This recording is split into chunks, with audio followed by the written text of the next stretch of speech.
আমরা যেটি আমি অলরেডি বলেছি যে 78% নাইট্রোজেন, এটি ইন্টারেস্টিং বিষয় যে লিগুমিনাসি ক্রপস যেগুলো আছে সেখানে রুটের মধ্যে নডিউল ফর্মেশন করে রাইজোবিয়াম, ব্রাডি রাইজোবিয়াম নাম শুনেছো তো।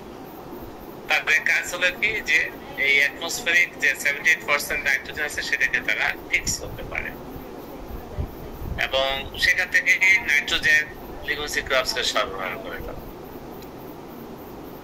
তাহলে কোথাও আমরা দেখেছি 7, কোথাও দেখতেছি আমরা রেক্স 6।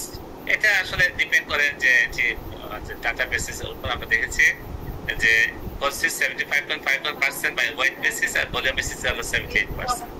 ঠিক আছে, এবং এখানে অ্যাটমসফিয়ার শুধুমাত্র যে এই নাইট্রোজেন এলিমেন্ট আছে তা না, এছাড়াও আছে এখানে ভেরি করে বিভিন্ন স্মল অ্যামাউন্ট অ্যামোনিয়া আছে, ammonium salt, nitrogen oxide, nitric oxide, free nitrogen, এরকম অনেকগুলো অবস্থায় আছে। ঠিক আছে, এবং আমরা দেখেছি যে ফ্রি নাইট্রোজেনটা আমরা কোথায় পাবো? মেরি মেটেরাইটস, বিশেষ করে গ্যাসেস অফ ভলকানস, যেখানে আগ্নেয়গিরি অগ্নুৎপাত হয়, বিভিন্ন খনি অথবা মিনারেল স্প্রিং, সান, সূর্য, সাবস্টার এন্ড এরকম জায়গায় কিন্তু আমরা নাইট্রোজেনের উপস্থিতি দেখেছি। এবং এটা কি আমরা নাইট্রোজেন, এটি মিনারেল ডিপোজিট, যেখানে মিনারেলস আছে খনিজ নাইটার বা সল্ট পিটার নামে পাওয়া যায়, যেটাকে পটাশিয়াম নাইট্রেট বলে, অথবা চিলি সল্ট পিটার, এগুলো কিন্তু তার মিনারেলস নাইট্রোজেনের। সোডিয়াম নাইট্রেট এটি আমরা দেখেছি পাওয়া যায়। এছাড়াও বিভিন্ন ধরনের হিউজ পরিমাণে থাকে গুয়ানোতে পাওয়া যায়। আমরা যে গুয়ানো বলতে ডেড ক্যাপস, অর্থাৎ যেখানে যে পাখি অথবা আমরা যেটাকে বলে যে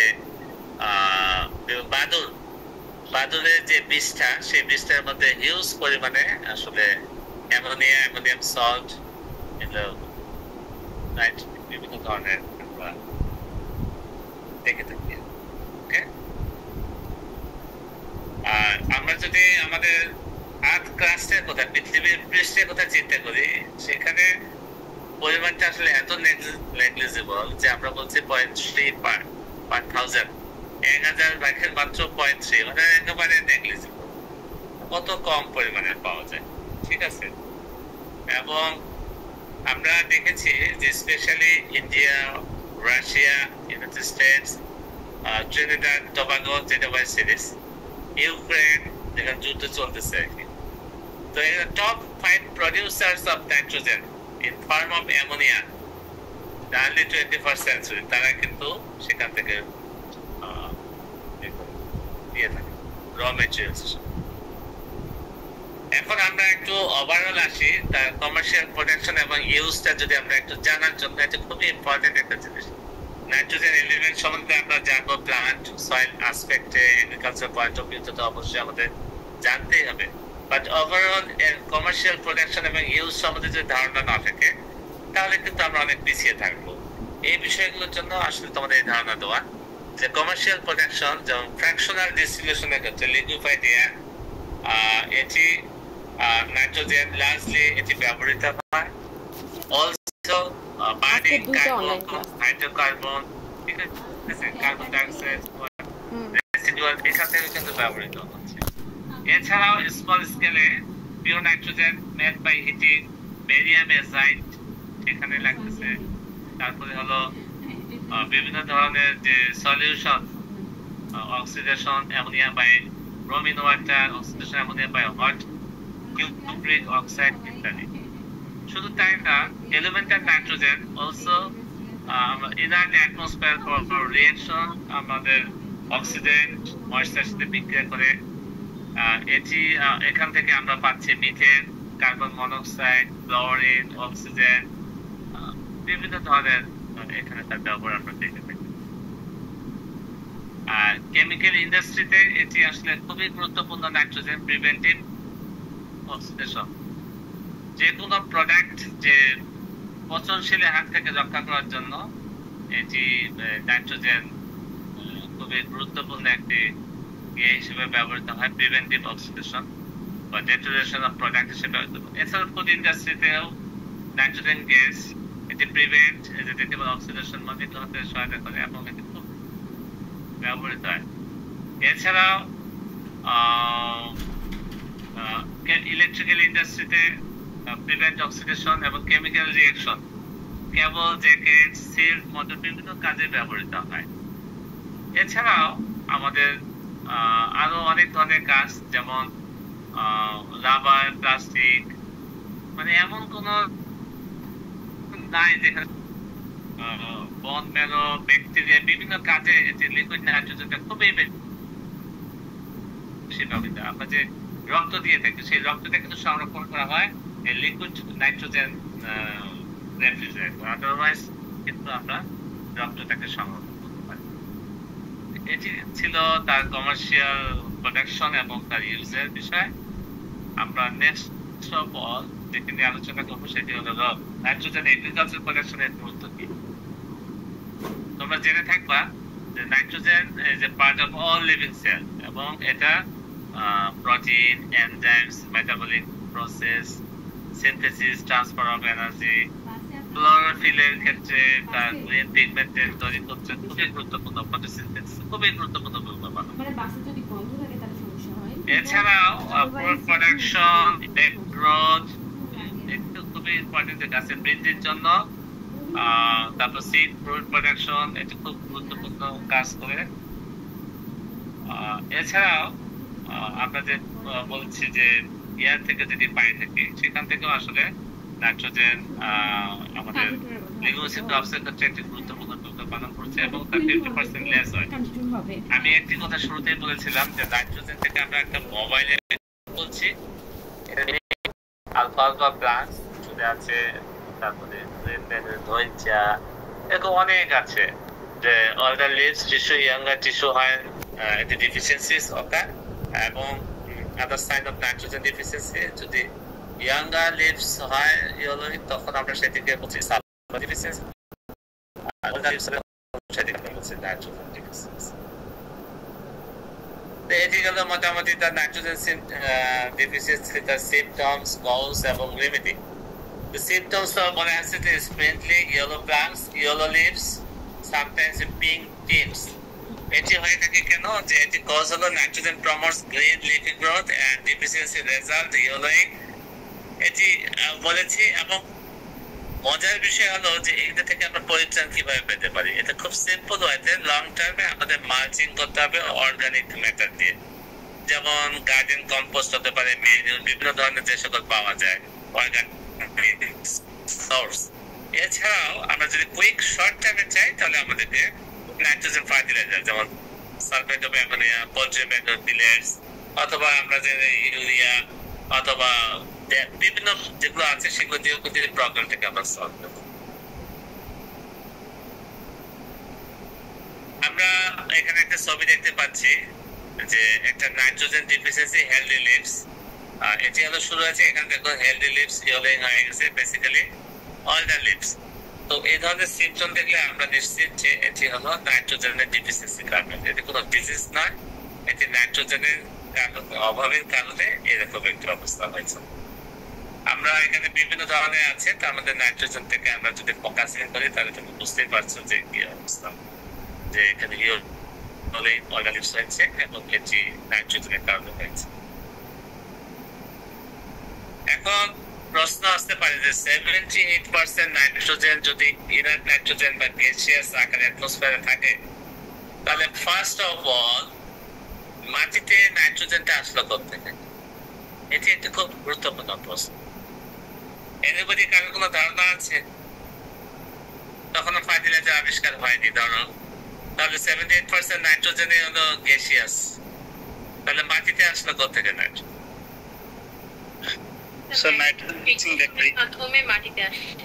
একটা হলো পিএনএফ বলি, তাই না? পিএনএফ বায়োলজিক্যাল নাইট্রোজেন ফিক্সেশন, তোমরা যেটা বলেছো, ওকে রাইট। আর কোন সোর্স আছে যেটি হতে পারে? রক্স এবং মিনারেলস আমি তোমাদের দেখিয়েছি যে কিছু মিনারেলস আছে, যেমন চিনি সলভিটার, তো সেখান থেকে খুব সামান্য পরিমাণ আর্থ ক্রাস্টের মধ্যে যে রক্স মিনারেলস ওয়াটারিং হয় যেখানে নাইট্রোজেন পরিমাণ খুবই ট্রেস 1000 ভাগের 0.3 ভাগ, মানে খুবই অল্প। বেসিক্যালি তোমাদেরকে জানার জন্য বলছি যে তোমরা অলরেডি বলেছো যে biological nitrogen fixation is the one of the major source. এছাড়া হলো বিভিন্ন ধরনের অর্গানিক সোর্স গুলো আছে, তাই না? যেমন organic manure, compost, farming manure, বন মিল, তারপরে হলো তোমার যে আমরা ব্রিড ম্যানিউর থেকে বলতে পারি। তো এগুলোর মধ্যে থেকে কিন্তু নাইট্রোজেন ডিকম্পোজ হয়, সেখান থেকে নাইট্রোজেন খুব স্লোলি অল্প পরিমাণে আসে। বাট মেজর সোর্স কি? মেজর সোর্স শুরুতে যে নাইট্রোজেনটা মাটিতে যুক্ত হয়েছিল সেটার কারণ হলো হিসেবে আমরা বলতে পারি ঠান্ডারিং। ঠান্ডারিং তো তোমরা সবাই জানো, এই যে বিজলি বা বিদ্যুৎ চমকায় যায়, সেখানে কিন্তু মাটিতে কিন্তু নাইট্রোজেন যুক্ত হয়, এটি গেল একটা সোর্স।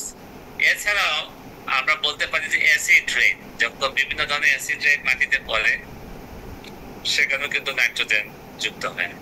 আর অবভিয়াসলি যখন কমার্শিয়াল ফার্টিলাইজার গুলো আসলো, কেমিক্যাল ফার্টিলাইজার, সেটি যখন মাটিতে অ্যাপ্লাই করা হচ্ছে সেটাতে নাইট্রোজেনের একটা ইউজ, একটা সোর্স আছে। ঠিক আছে, তাহলে অকারেন্স কিন্তু যে যে জিনিসগুলো আমি বললাম, দিস ইজ দ্য এগুলো হলো তার অকারেন্স। এবং এখানে বলা আছে যে first amount of nitrogen is soil with rain water which was mixed by lightning. Okay, এছাড়া বিভিন্ন যেগুলো আমি বললাম বায়ো ফার্টিলাইজার, বিভিন্ন কেমিক্যাল ফার্টিলাইজার আরো তো আছে। দেখো, in general soil rarely contain enough nitrogen. এত কম পরিমাণে যে এটি আসলে হিউমিড রিজিয়নে, অর্থাৎ আমাদের যদি সাব কন্টিনেন্টের কথা চিন্তা করে, হাই টেম্পারেচার, হাই হিউমিডিটি, এখানে তো পরিমাণ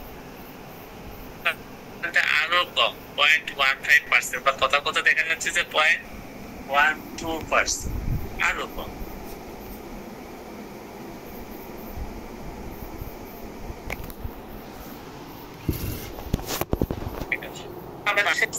খুবই কেন খারাপ তোমরা দেখতেই পাচ্ছ যে only about 2 to 3% organic nitrogen minerals is here under normal condition. Readily available ammonium nitrogen is 6%.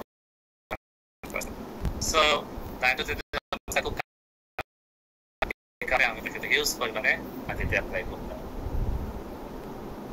কি কি ফর্ম হতে পারে? খুব ইম্পর্টেন্ট থিং, আমরা ডিফারেন্ট ফর্ম আছে, তার মধ্যে একটিকে আমরা বলতেছি ইনঅর্গানিক ফর্ম, সেটি গ্যাসিয়াস হতে পারে, যেমন elemental nitrogen, N2, nitric oxide, nitrous oxide, ammonia, এগুলো আমরা নাম শুনেছি, এটি গ্যাসিয়াস ফর্ম। আর যদি আয়নিক ফর্মে বলি তাহলে অ্যামোনিয়াম N4+, নাইট্রেট, নাইট্রাইট আর ফিক্সড অ্যামোনিয়া, এটি হলো আয়নিক ফর্ম। আরেকটি হলো ইনঅর্গানিক কম্পাউন্ডস আকারে থাকতে পারে, যেটি তোমাদের একটু আগে তোমাদের বলেছিলাম যে বিভিন্ন different salt, ammonium, nitrogen, nitrous, Chile salt ইত্যাদি ফর্ম থাকতে পারে, তখন সেটাকে আমরা বলবো ইনঅর্গানিক কম্পাউন্ড। ওকে, এটি হলো অ্যানাদার সোর্স। আর যদি অর্গানিক সোর্সের কথা চিন্তা করো, অর্গানিক নাইট্রোজেন ফর্ম, এটি একদিকে আমরা বলতেছি অ্যামাইনো অ্যাসিড, যেটি টোটাল নাইট্রোজেনের মোস্ট সারফেস সয়েলে 20 থেকে 40% হলো অ্যামাইনো অ্যাসিড। অ্যামাইনো সুগার হলো 5 থেকে 10% টোটাল নাইট্রোজেনের। পিউরিন, পিরিমিডিন বেস, এটা 1%। আদার কমপ্লেক্স প্রোডাক্টস ফর্ম যেগুলো আছে সেগুলো হলো বাদ বাকি। অর্থাৎ তাহলে অ্যামাইনো অ্যাসিড হলো most of the major source, organic form, এরপরে অ্যামাইনো সুগারস, তারপরে purine, pyrimidine base, other complex যেগুলো organic matter, lignin, polymerisation, quinone, sugar, amines ইত্যাদি ক্ষেত্রে এগুলো আছে। সো দিস আর দ্য, তাহলে আমরা ইনঅর্গানিক ফর্ম, অর্গানিক ফর্ম, ইনঅর্গানিকের মধ্যে gaseous, ionic form, inorganic compounds, আর অর্গানিকের মধ্যে amino acid, amino sugar, purine, pyrimidine base, other complex. Okay, তো এই পর্যন্ত কারো বুঝতে সমস্যা আছে নাকি?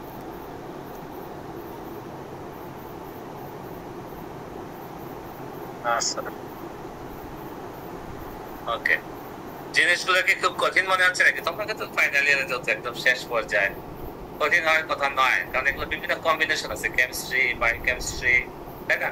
বিভিন্ন কম্বিনেশন আছে।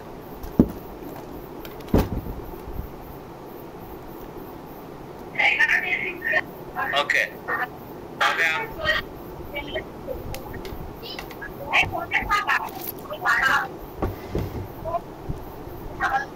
একটু আনমিউট হতে হবে।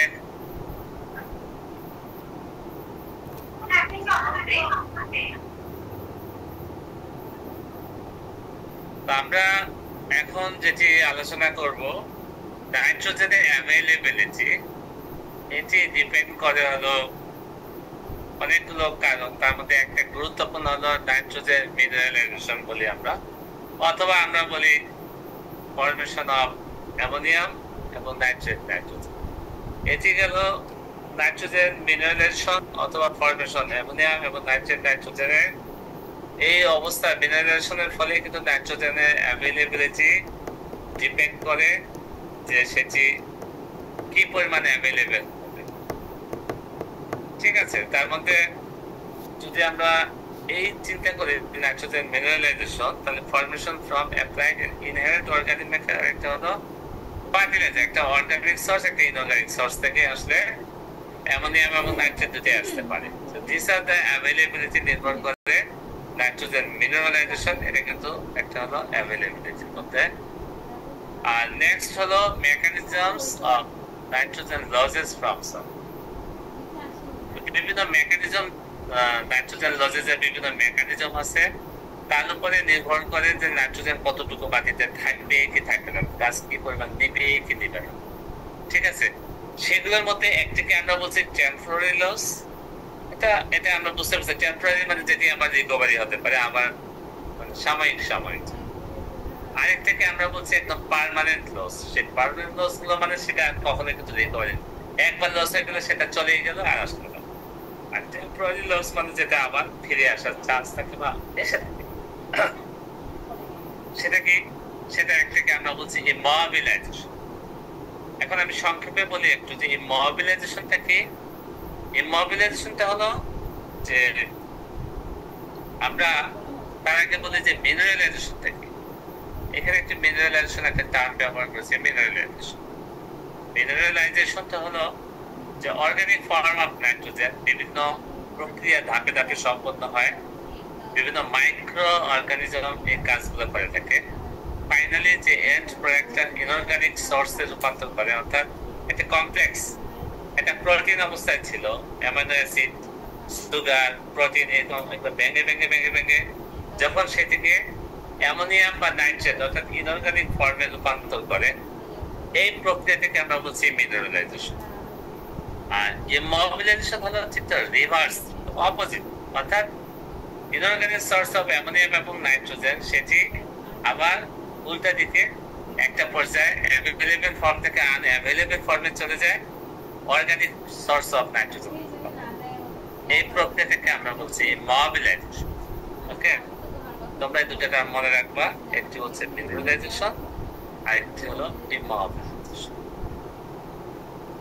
তাহলে টেম্পোরারি লস বেসিক্যালি দুই ধরনের হয়ে থাকে, একটি ইমোবিলাইজেশন অর্থাৎ ইনঅর্গানিক সোর্স থেকে অর্গানিক সোর্সে যখন চলে যায়, এটি আবার কিন্তু একটা আন্ডার সার্কামস্টেন্স, একটা ফেভারেবল কন্ডিশন পেলে সেটি আবার কিন্তু স্বাভাবিক। আরেকটি হলো fixation on clay minerals and organic fractions.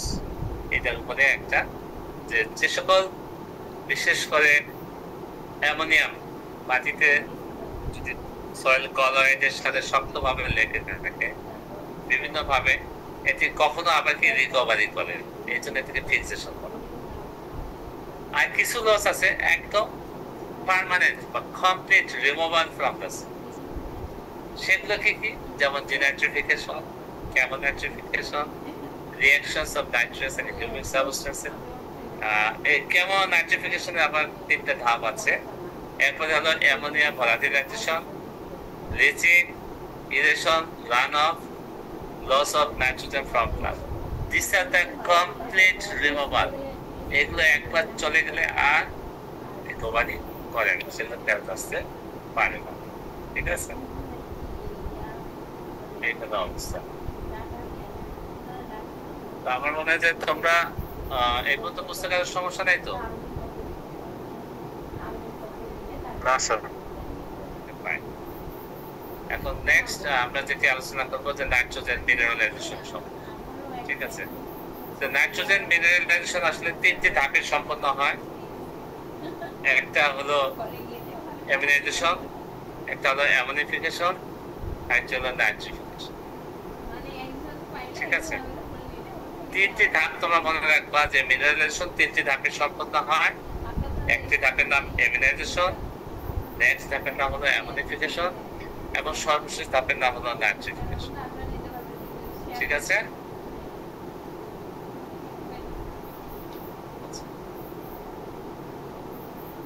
আমরা অ্যামিনাইজেশন থেকে সিম্পল দেখো যে প্রোটিন প্রোডাক্টস, এটি প্রোটিয়েস এনজাইমস, এবং এখানে কি করতে বিভিন্ন মাইক্রো অর্গানিজম দ্বারা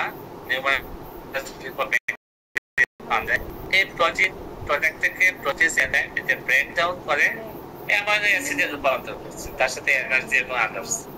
এই যে এটাকে আমরা বায়োকেমিক্যাল ডিকম্পোজিশন অফ প্রোটিন, এবং এখান থেকে রিলিজ হচ্ছে অ্যামাইনস বা অ্যামাইনো অ্যাসিড, তখন সেটাকে আমরা বলছি অ্যামিনাইজেশন। নেক্সট ধাপ হলো যে এখান থেকে এটি হলো যে বিভিন্ন ধরনের যে অ্যামাইনো সুগার যে ডিকম্পোজিশন রিলিজ অ্যামাইনস বা অ্যামাইনো কম্পাউন্ডস, এখানে বিভিন্ন যে সাম আদার গ্রুপ অফ হেটারোট্রপিক মাইক্রো অর্গানিজমস, এবং তাদের যে এনজাইমেটিক হাইড্রোলাইসিসের ফলে সেখান থেকে রিলিজ হচ্ছে অ্যামোনিয়াকের কম্পাউন্ডস, তখন সেটিকে আমরা বলতেছি অ্যামোনিফিকেশন, জাস্ট পরের ধাপটা। এবং সর্বশেষ ধাপে এটিকে তখন আমরা আর বায়োকেমিক্যাল ডিকম্পোজিশন বলবো না, সেটিকে আমরা বলবো biochemical oxidation. Ammonium ions to nitrates is called nitrification. দুটি স্টেপে এখানে সম্পন্ন হয়, এবং টু গ্রুপস অফ হেমোঅটোট্রপস, এখানে একটিকে নাইট্রোসোমোনাস এবং নাইট্রোমোনাস। প্রথম স্টেপে নাইট্রোসোমোনাস ব্যাকটেরিয়া সম্পন্ন করে, এবং দ্বিতীয় ধাপে নাইট্রোব্যাকটেরিয়া নাইট্রোজেন। ঠিক আছে, এটি হলো নাইট্রিফিকেশন। সো আমরা তাহলে মিনারেলাইজেশনের তিনটি ধাপ অত্যন্ত ইম্পর্টেন্ট আমরা জানলাম। একটিকে আমরা বলছি অ্যামিনাইজেশন,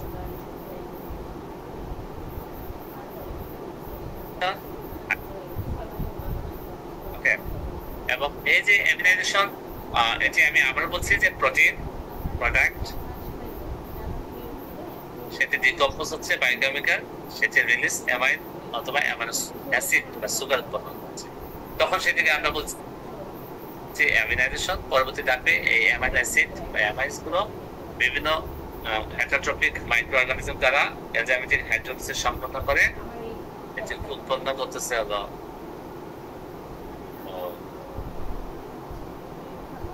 অ্যামোনিফিকেশন। এবং সর্বশেষ বায়োকেমিক্যাল অক্সিডেশন ধাপে আমরা দেখেছি যে এখানে দুটি ধাপে সম্পন্ন হচ্ছে। ফার্স্ট অফ ধাপে oxidation of ammonium ions to nitrates, এবং পরবর্তী ধাপে নাইট্রেট থেকে নাইট্রেটের রূপান্তর হচ্ছে। এই ধাপটাকে আমরা বলছি নাইট্রিফিকেশন। এখন যেটি আমি বলেছিলাম যে mechanism of nitrogen losses from soil, temporary loss. Temporary loss মিনারেলাইজেশনটা হলো, এই মবিলাইজেশনটা হলো জাস্ট অপোজিট। আমরা এখানে দেখি যে অর্গানিক সোর্স অফ নাইট্রোজেন মিনারেলাইজেশন হয় উৎপন্ন করতেছে অ্যামোনিয়াম নাইট্রেট, এবং অ্যামোনিয়াম নাইট্রেট এটি ইমোবিলাইজেশনের ফলে উৎপন্ন করতেছে আবার রিভার্স অর্গানিক নাইট্রোজেন। অর্থাৎ biochemical conversion of nitrogen from inorganic to organic combination in microbial or plant tissue, এটিকে আমরা বলছি আসলে ইমোবিলাইজেশন। এটি কিন্তু রিকভারি করে, কারণ যেহেতু টেম্পোরারি লস এটি আবার ফেরত আসে।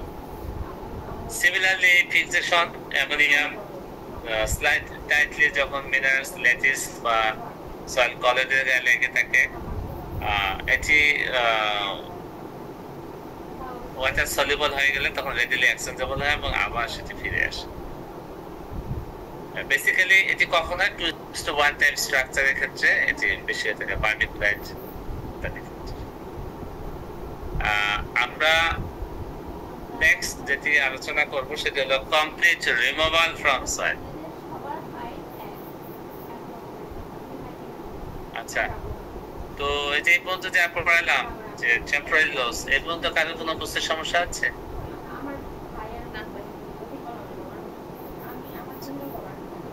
নেক্সট হলো কমপ্লিট রিমুভাল, যে কমপ্লিটলি চলে যায়, এটি কিন্তু আর রিকভারি আমরা করতে পারি না, যেটি সেটিকে বলে আমরা ডিনাইট্রেশন গ্যাসিয়াস আকারে।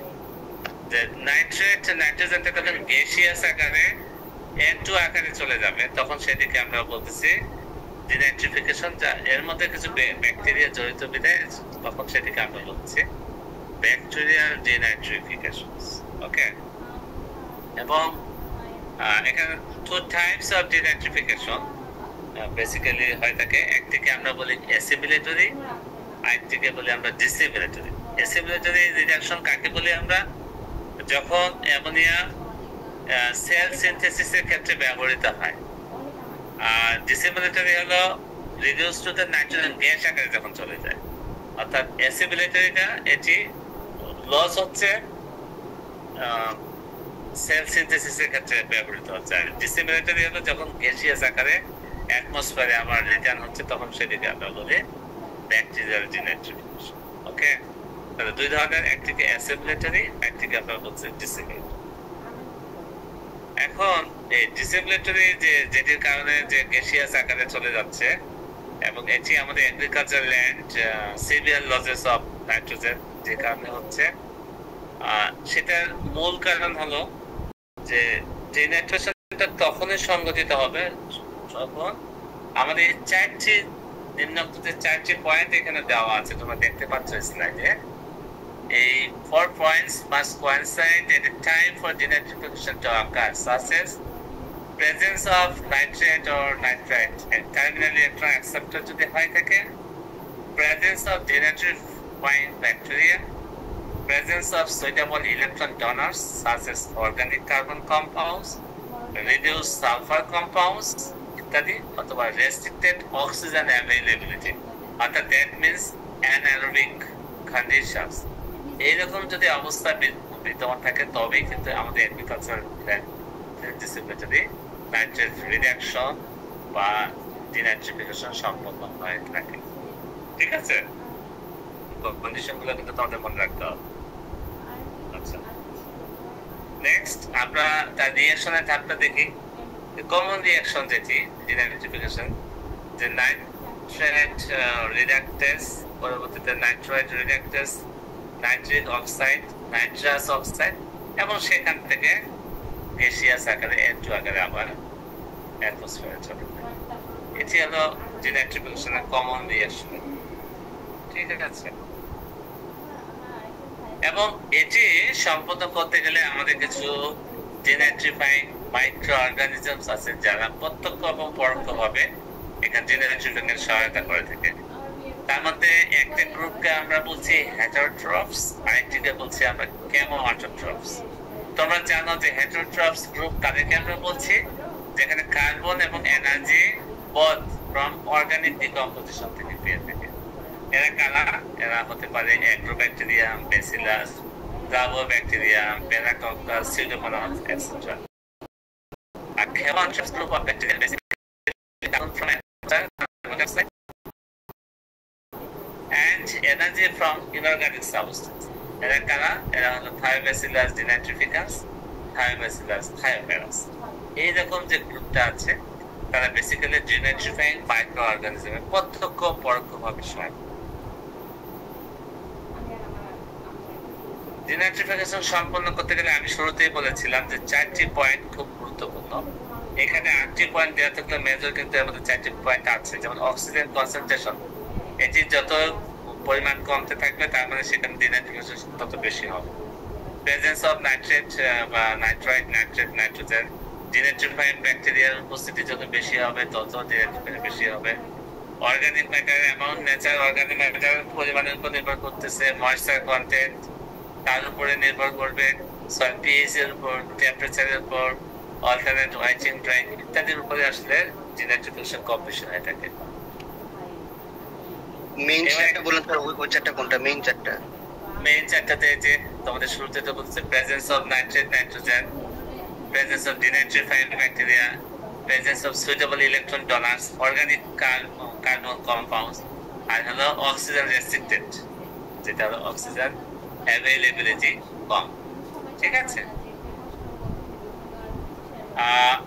এখন যে জিনিসটি আমি এতক্ষণ ধরে ওভারঅল আলোচনা করলাম, নাইট্রিফিকেশন এন্ড ডিনাইট্রিফিকেশন, এটা একটা সাইমালটেনিয়াস একটি ফ্লাডেড সাবমার্জ সয়েলের ক্ষেত্রে অর্থাৎ ধানের জমির ক্ষেত্রে আমরা দেখেছি যেটি একটি কন্টিনিউয়াস প্রক্রিয়া। ঠিক আছে, পেরিফিল্ডের ক্ষেত্রে ট্রান্সফরমেশন মানে কি?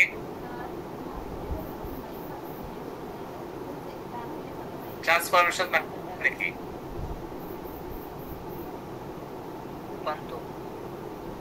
রূপান্তর মানে রূপ, তাই না? এক অবস্থা থেকে আরেকটি অবস্থা হচ্ছে। এখানের ক্ষেত্রে কিন্তু তাই হচ্ছে। আমরা যদি এই ফিগারটা দেখি তোমরা একদম ক্লিয়ার হয়ে যাবা। এটা একটা ধান গাছের একটা জাস্ট একটা স্কেচ দেখানো হয়েছে। তোমরা দেখো যে সবার উপরে হলো এয়ার, তারপরে হলো ওয়াটার, তারপর হলো অ্যারোবিক সয়েল লেয়ার, সর্বশেষ হলো একটু ডার্ক কালার দেওয়া আছে অ্যানারোবিক সয়েল লেয়ার। চারটি লেয়ার তোমরা দেখতে পেয়েছো। এবং ধান গাছ শিকড়টা কিন্তু অ্যারোবিক থেকে অ্যানারোবিক, যেখানে পানি দ্বারা সাবমার্জ থাকে, উপরে এয়ার, তারপরে ওয়াটার, আমরা যখন পানি দেই তার কিছু অংশ অ্যারোবিক এবং সর্বশেষ হলো অ্যানারোবিক। এখানে আমাদের কি ঘটনা ঘটে যে অর্গানিক সোর্স অফ নাইট্রোজেন বিভিন্ন ফর্ম থাকে, ইনঅর্গানিক ফর্ম থাকে। যখন আমরা মাটিতে প্রয়োগ করে থাকি তখন কি অর্গানিক সোর্স অফ নাইট্রোজেন সেটির একটি অংশ কি হচ্ছে অ্যামোনিয়া ভলাটিলাইজেশন হয়ে যাচ্ছে। ঠিক আছে, অ্যামোনিয়া ভলাটিলাইজেশন বা নাইট্রোজেন ফিক্সেশন হচ্ছে। ঠিক আছে, অর্গানিক সোর্স অফ নাইট্রোজেন সেখানে সয়েল, অর্গানিক নাইট্রোজেন সেখান থেকে অ্যামোনিয়াম, সেখান থেকে নাইট্রেট, এরকম। এটি আবার কি হচ্ছে যে আপওয়ার্ড ডিফিউশন হচ্ছে downward diffusion. Upward downward diffusion aerobic soil layer, সেখান থেকে আবার নিচের দিকে চলে আসে। সেখান থেকে অ্যামোনিয়াম, যেটি আমি বলেছিলাম যে যখন অ্যানারোবিক সয়েল কন্ডিশনে তখন অ্যামোনিয়াম ফর্মে, আপওয়ার্ড ডাউনওয়ার্ড ডিফিউশনের কারণে অ্যামোনিয়াম সেটি সরাসরি গাছ নিয়ে ফেলতেছে। সেখান থেকে তার কিছু অংশ organic source of nitrogen, soil organic nitrogen, সেটি আবার কিছু অ্যামোনিয়াম হচ্ছে, কিছু আবার ফিক্সেশন হয়, এয়ারে চলে যাচ্ছে। সিমিলারলি এখানে যদি অ্যানারোবিক সয়েল লেয়ার হয় সেখানে আর নিচের দিকে অ্যানারোবিক অবস্থা না যায়, সেখান থেকে কি হচ্ছে গ্যাসিয়াস আকারে ডিনাইট্রিফিকেশন হয়, গ্যাসিয়াস আকারে চলে যাচ্ছে, কিছু গাছ দিচ্ছে।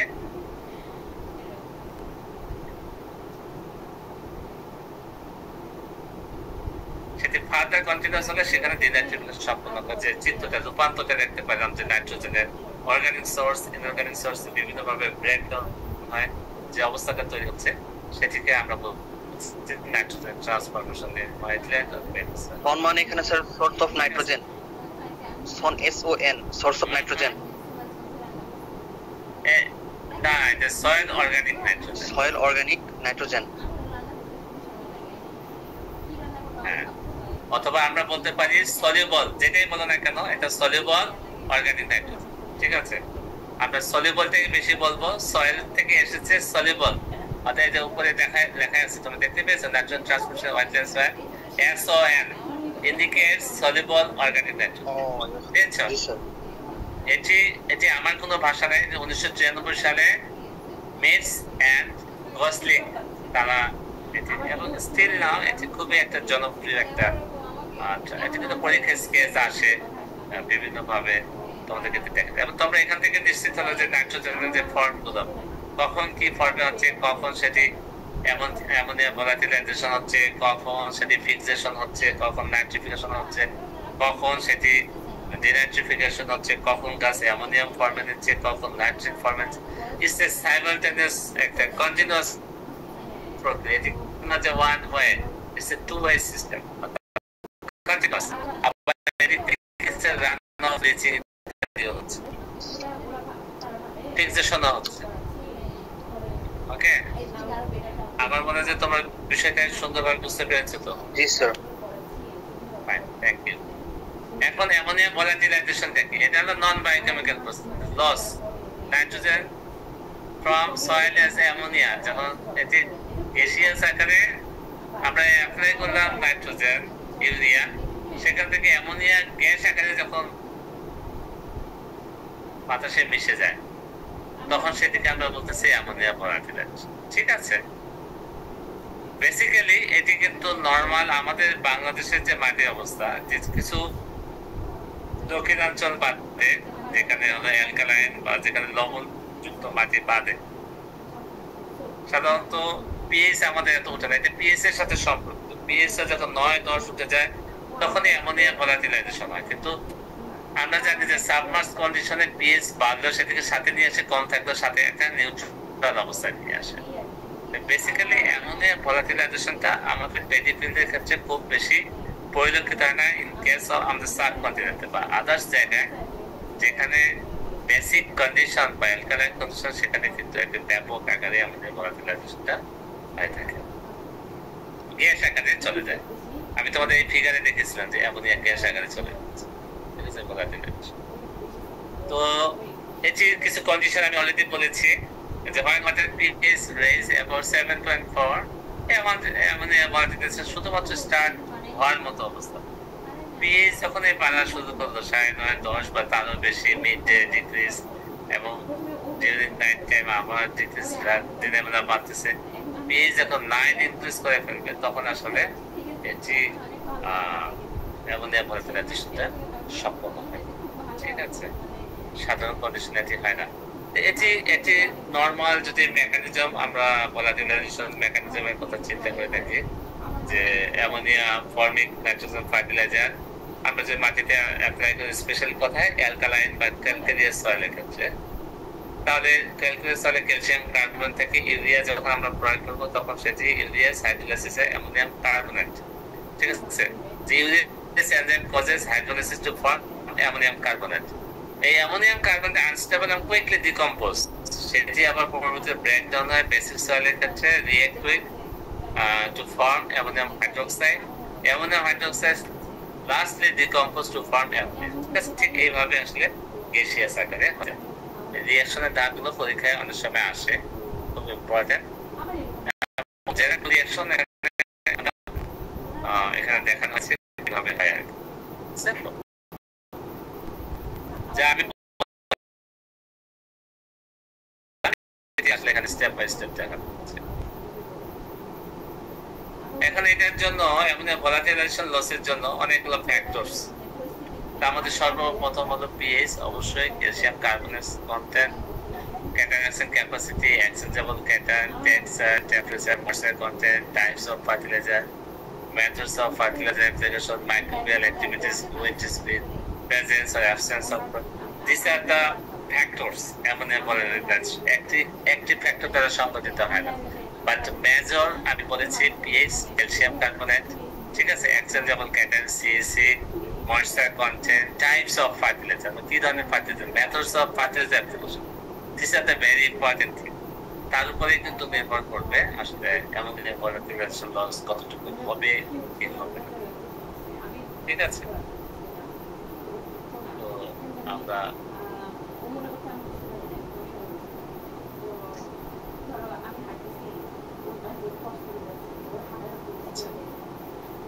এটাকে আমরা বলতেছি নাইট্রোজেন সাইকেল।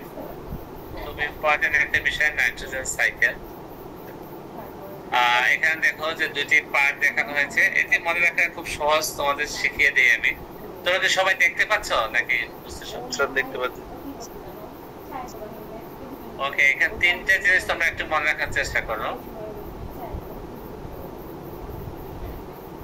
একটা হলো, আরেকটা হলো এই যে ব্লু কালারের, হ্যাঁ রেক্টেঙ্গুলার, এটিকে হলো ইনপুট টু সয়েল। আরেকটি হলো ব্যাটারি শেপ রেড কালার, সেখানে দেওয়া আছে হলো লস। এটা তোমরা মনে রাখার চেষ্টা করো। গ্রিন কালারের আমাদের কম্পোনেন্ট গুলো কি কি, নাইট্রোজেনের সোর্স কি কি, মানে কি কি এখানে কম্পোনেন্ট। একটা nitrogen, atmospheric nitrogen, organic nitrogen হতে পারে, অ্যামোনিয়াম ফর্ম হতে পারে, নাইট্রেট ফর্ম। ঠিক আছে, এই সমস্যা নাই তো কারো। একটা হলো অ্যাটমসফেরিক নাইট্রোজেন কম্পোনেন্টের মধ্যে, আই থেকে আমরা বলছি অ্যামোনিয়া, আই থেকে বলছি নাইট্রেট। ইনপুটগুলো কি কি? সোর্স আমি তো ডিএনএ বায়োলজিক্যাল নাইট্রোজেন ইনজেকশন সেটি হতে পারে, তারপরে আরো অ্যানিমেল রেসিডিউ, প্লান্ট রেসিডিউ এবং স্পেশালি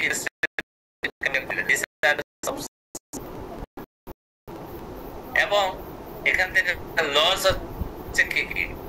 ম্যাক্সিমাম লস হলো ক্রপ হারভেস্ট করে দিচ্ছে, প্লান্ট আপটেক করতেছে, সেটা হলো ম্যাক্সিমাম লস। এছাড়া আমি তোমাদের বলেছি ভোলাটিলাইজেশন হতে পারে, রান অফ ইরোশন হতে পারে, ডিনাইট্রিফিকেশন হতে পারে, লিচিং। তাহলে এই যে ওভারঅল যে একটা মানে বিষয়টা মানে ইনপুট এবং কি পরিমাণ লস হচ্ছে এবং তার কম্পোনেন্ট এই সন্নিবেশনটাকে আমরা বলছি একটা nitrogen cycle. It is a continuous process. এটা বুঝতে কারো সমস্যা আছে? স্যার এটা কি এইচকেস কি আসতে পারে? হ্যাঁ, খুবই মানে পপুলার প্রশ্ন, দেখলে দেখবো যে প্রায় বছরই আছে। জি স্যার। ঠিক আছে, যদি আমি এখানে জাস্ট একটা মেইজ প্ল্যান দিয়ে দেখিয়েছি, তোমরা যদি রাইস দেখাও, রাইস দেখলে পানি রেখে দেবে এবং অন্য যে কোনো আর্থ্রাইট ক্রপস, ইকোনমিক ক্রপস, যে কোনো ক্রপস দিয়ে তোমরা শো করতে পারো। ঠিক আছে না? But basically this are the nitrogen cycle.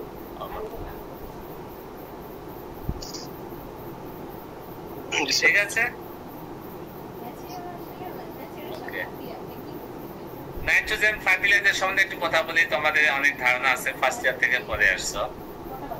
Basically এনহাইড্রেটস ammonia, যেখানে 82% নাইট্রোজেন আছে, অ্যামোনিয়াম সালফেট যেখানে 21% নাইট্রোজেন, ইউরিয়া যেটা আমরা সবাই জানি 46% নাইট্রোজেন, যেটাকে ড্যাম বলি, ডায়ামোনিয়াম 18% নাইট্রোজেন, ইউরিফর্ম 38%, তারপর মনো অ্যামোনিয়াম ফসফেট 10%,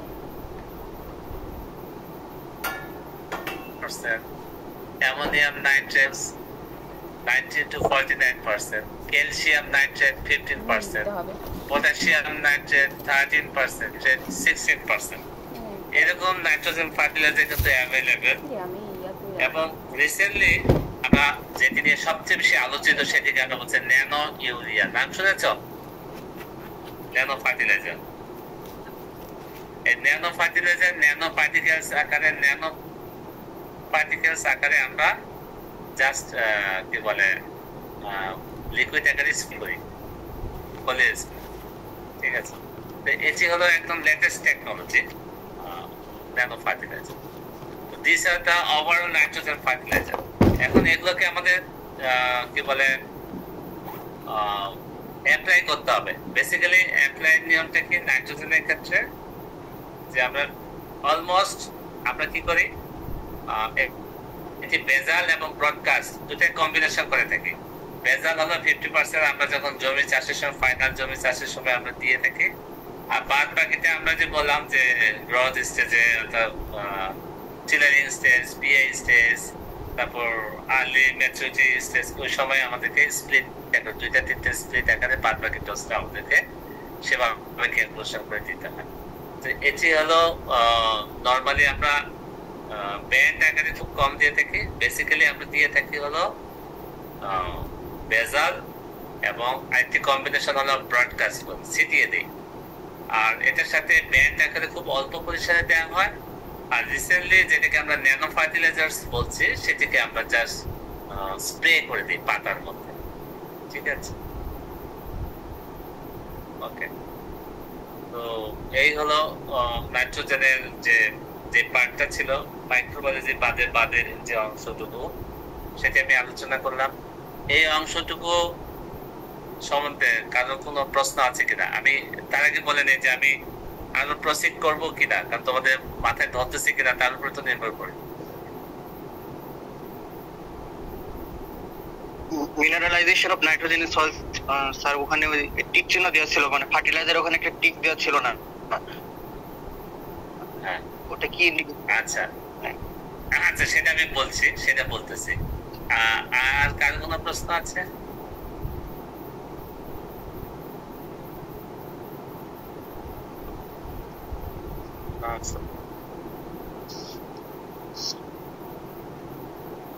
আচ্ছা, তোমাদের ও যে প্রশ্নটা করেছে খুব সুন্দর একটা প্রশ্ন, আমি দেখিয়ে দিই। মিনারেলাইজেশন খুব সুন্দর, এই যে এখানে তাই না তোমার প্রশ্নটা এটা? জি স্যার। আচ্ছা গালিব, তুমি এখানে লক্ষ্য করো যে এখানে আমি অর্গানিক ম্যাটার মিনারেল, অর্থাৎ এখানে কিন্তু বলা হয়েছে অর্গানিক ম্যানিউর। ওকে, অর্গানিক ম্যানিউর অর্থাৎ আমরা বিভিন্ন ধরনের যে অর্গানিক ফার্মিং করে থাকি, অর্গানিক ফার্মিং কিন্তু এমিনাইজেশন, অ্যামোনিফিকেশন এবং নাইট্রিফিকেশন তিনটি ধাপে সম্পন্ন হয়। সেখান থেকে নাইট্রোজেন, অ্যামোনিয়াম বা নাইট্রেট আকারে রিলিজ হয়। ওকে, বাট আমরা যখন কেমিক্যাল ফার্টিলাইজার অ্যাপ্লাই করি তখন জাস্ট এমিনাইজেশন এবং অ্যামোনিফিকেশন, এখানে নাইট্রিফিকেশনটা নেই, ধাপে সম্পন্ন হয়। ফার্টিলাইজার অ্যাপ্লাই করলে স্যার নাইট্রিফিকেশন হয় না নাকি? নাইট্রিফিকেশন হবে না, সেই ধাপ আসে না, তার আগে সেটা ডিজলভ মানে ইয়ে হয়ে যায়, ডিজলভ হয়ে যায়। ও ঠিক আছে, এই কারণে। ওকে, জি স্যার। আচ্ছা, আর কার কোনো প্রশ্ন?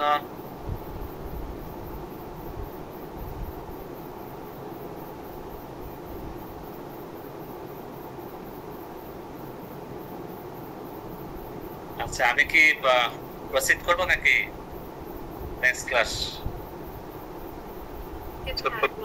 আরো একটা ক্লাস আছে তো, প্রশ্নগুলো যদি আরেকবার একটু বলতেন ভালো হতো স্যার। আচ্ছা, তার মানে আজকে আমি এই পর্যন্ত স্টপ করে আগামী ক্লাসে আমরা কন্টিনিউ করব। ওকে, কোশ্চেন টাইপ সম্পর্কে একটু স্যার বললে ভালো হতো। এই যে নাইট্রোজেন সাইকেল আসতে পারে, খুবই ইম্পর্টেন্ট। ঠিক আছে, তারপরে অ্যামোনিয়া ভলাটিলাইজেশন যে মেকানিজম। ওকে, তারপরে যে ট্রান্সফরমেশন অফ নাইট্রোজেন পেডিফিল্ডে স্কেচ আসতে পারে এটা। ওকে, তারপর ডিনাইট্রিফিকেশন কাকে বলে, ডিনাইট্রিফিকেশনের রিঅ্যাকশনের ধাপ কি কি, মাইক্রো অর্গানিজম সেটি আসতে পারে, ইম্পর্টেন্ট থিং। আর আরেকটি হলো যে এই যে মিনারেলাইজেশন, অ্যামিনাইজেশন, অ্যামোনিফিকেশন, নাইট্রিফিকেশন যে তিন ধাপে সম্পন্ন হয় সেটার ব্যাখ্যা সেটি হতে পারে। তারপর যে লিস্ট আসতে পারে যে বিভিন্ন লস গুলো কি কি হতে পারে, একটা হলো নাইট্রো মিনারেলাইজেশন, একটি হলো মানে মেকানিজম, তার মধ্যে টেম্পোরারি, পার্মানেন্ট লস। ঠিক আছে, নাইট্রোজেনের বিভিন্ন ফর্ম গুলো, বেসিক্যালি ইনঅর্গানিক এবং অর্গানিক ফর্ম, তার মধ্যে gaseous, ionic form, inorganic compounds আকারে, আর অর্গানিক ফর্ম কি কি সেটি একটি ইম্পর্টেন্ট। আর নাইট্রোজেনের ডিফিসিয়েন্সি সিমটম, তার কিভাবে করা যায়, এগ্রিকালচারে নাইট্রোজেনের প্রোডাকশনে কি ভূমিকা আছে, কেমিক্যাল ইন্ডাস্ট্রিতে তার প্রোডাকশন, তার ইউজ কি হতে পারে ইত্যাদি। ঠিক আছে,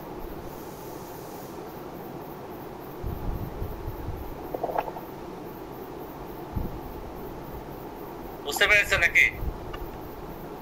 জি স্যার। ওকে, তাহলে তোমরা নেক্সট ক্লাসটা কবে করবা বলো?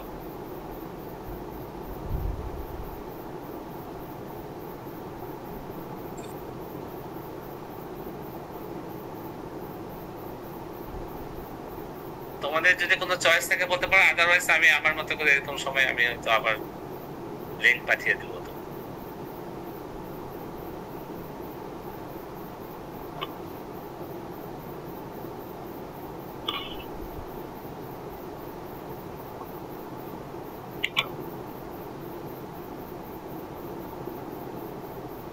আচ্ছা, কারো কোনো মতামত আছে? না স্যার। ওকে, তাহলে আমরা দেখি কালকেও পরশুকে আমি তোমাদেরকে তার আগে লিংক পাঠিয়ে দেবো। ঠিক আছে স্যার, আপনার সাথে কন্ট্যাক্ট করবো নি স্যার। ওকে ওকে, তাহলে আজকে কি এই পর্যন্ত? জি স্যার। তোমাদের আর কোনো প্রশ্ন না থাকলে আমি শেষ করে দেবো। আসসালামু আলাইকুম স্যার। ওয়ালাইকুম আসসালাম।